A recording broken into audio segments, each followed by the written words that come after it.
Hey everyone, Mr. Happy here, and in this video, I'm going to be checking out 10 minutes of Final Fantasy VII Rebirth footage. Now, if you watched the Tokyo Game Show panel from a few nights ago, then you no doubt recognize most of what you're seeing right now. This is what they dubbed the Grasslands demo, and it's what they played on stage at TGS. That being said, Square Enix sent me some higher quality footage with the English voice acted equivalents of these scenes. So I figured I could release some of this footage, we could enjoy some of the English voice acting, highlight it because I love the English voice team, and also actually extrapolate certain things that we learned from the English voice acted scenes as a whole. Not to mention I can just provide more commentary as I have had time to actually play Rebirth hands-on and can give a little bit more insight as to what you're seeing here if you haven't seen my other videos.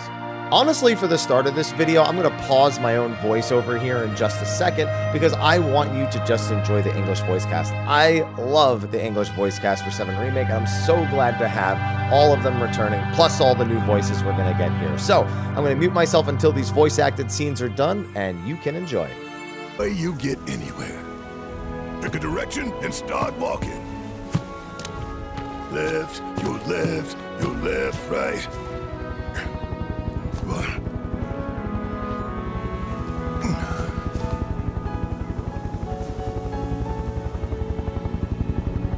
I guess we won't be coming back anytime soon.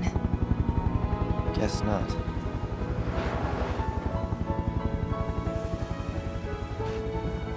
Let's go.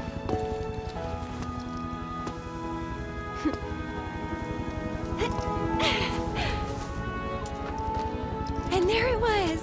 The first step on our new journey. You coming? Yeah. Of course we are. Right? Follow me.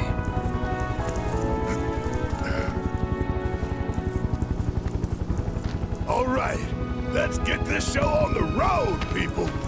Oh, it's so good to get to hear the English cast again. Especially for me, Brianna White and John Bentley, those two, Aerith and Barrett, really stood out to me in Remake, and I'm looking forward to their performance here in Rebirth especially. I have a funny story about the first time I ever met Brianna White, but I'll save that for a different video where we're not under a nearly 10-minute time clock of footage. Now, for the next little stretch, they just showed off some things that, if you've been following with the Rebirth news, shouldn't be stand out in any way. You just saw the team beat up some monsters using a few different synergy attacks. Here, you're getting to see the Choco Stops, where you can set up fast travel points, rest, and of course, pet the Chocobo chick. And now they're going into some more Red 13 gameplay, which is really a mix of defensive focuses. He's able to zip around the fight very easily and stay very aggressive all the time. But if you actually guard with him, it builds his gauge up, which he can then expend for some very powerful attacks. He has actual abilities that will expend the gauge, and then he has attacks that are only available while in the gauge as a whole. So you saw he did that little guard right there. The gauge went up a little bit. He's going to go into vengeance mode, and then he's going to spend the gauge right there on a couple of extra attacks. Here you go. Bam, bam, bam. Went into his abilities, used that, and the gauge is now back at 0, and he's got to build it back up. Guarding was incredibly useful in Remake, wildly underutilized, and I have a feeling if you're playing Red 13, you're not going to be wildly underutilizing it anymore. Now we get to another voice-acted scene with that of Chocobo Billy. And you know what? I'm going to shut up again and let this scene play out. Sorry, Pops, but you're out of luck. Pops. Got no more birds. Last one went this morning. Could've fooled me, kid. These are spoken for. That or they're not fit for riding. But I can see you're in a bind, so I'll bump you up the list. For a price, of course. Which is? 10 grand each. The thing is, we don't have that kind of money. Or any, really. Well, there is one other option. Only cost you $1 grand. Is what a scoundrel might say. But I wouldn't dream of distressing y'all further. Just so happens one of our birds ran off the other day. Wild thing, but still a fine chocobo. Now, as much as I love Chocobo Billy's voice acting, there's another line I want you to hear right here. When you're on the hunt, you don't want to startle your prey. Prey? You know we're not here to kill him, right? Yeah? I'm not so sure Cloud understood that. Either way, they show off catching a Chocobo, which is really just sneaking through tall grass and making sure that you don't get noticed by other Chocobos until you can get close enough. After you do this, you get sent back to the Chocobo Ranch in the footage, where we're then told to just go do something else for a little bit. And we meet none other than Chadley, who none of us trust after Remake. Fortunately, he seems to understand that point himself. At least he does now. Acting internal monologue.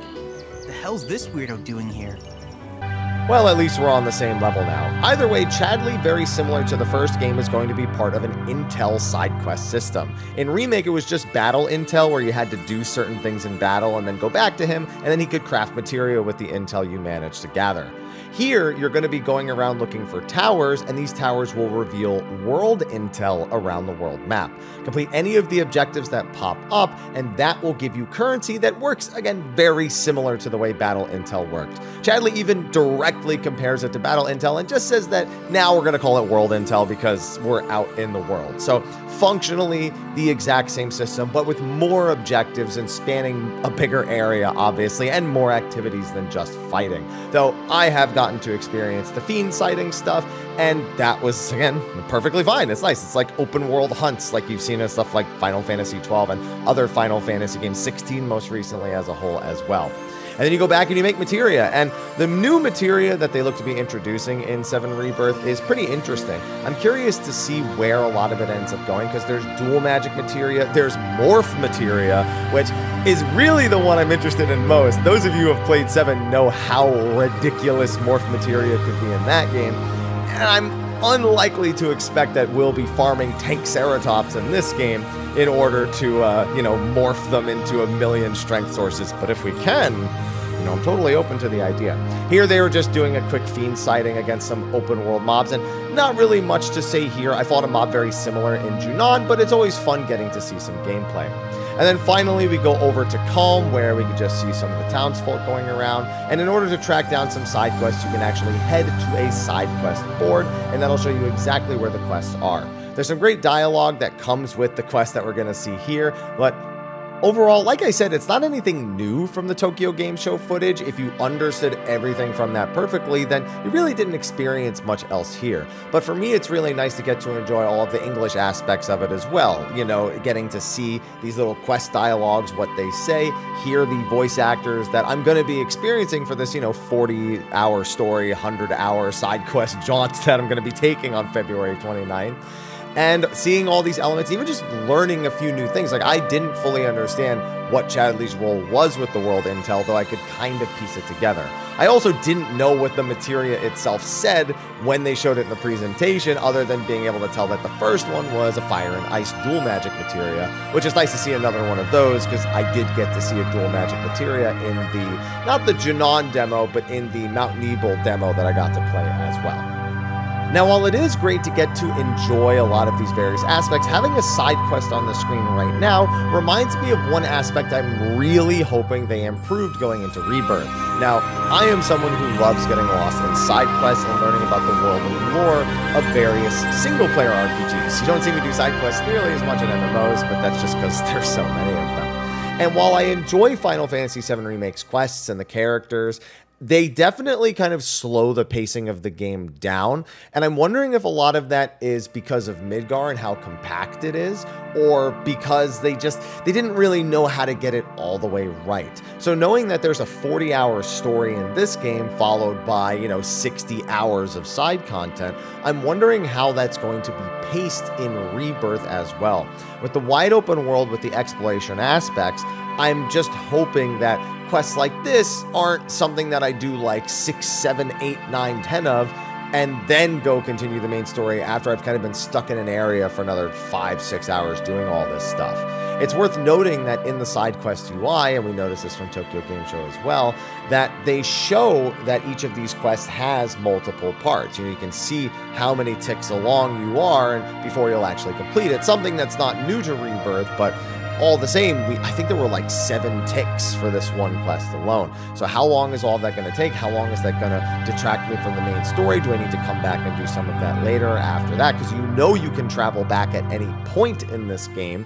So is any of that time sensitive? All the remaining questions I have will be answered in due time, but I mean, I loved Remake, and I'm loving what I've seen and played of Rebirth, so I hope all of you are as well. But that's going to be a wrap for my 10 minutes of footage for Final Fantasy VII Rebirth. Went by in a flash, but that's all I can show you for now. Thank you again to Square Enix for sending this footage over, and thank you all for watching. Be sure to like, favorite, subscribe, and share, and stay tuned. I'll have plenty of Final Fantasy VII Rebirth reactions, news videos, all that stuff over the next several months while we're waiting for February 29th. And let me know in the comment section how you're feeling about certain aspects of the game. Are there elements you're still curious about or even worried about, similar to me with the quest pacing? Definitely put that in the comment section of the video below and have a nice civil discussion as we do on the internet. Ha ha ha. Anyway, I'll see you in the next one, and until then, take care.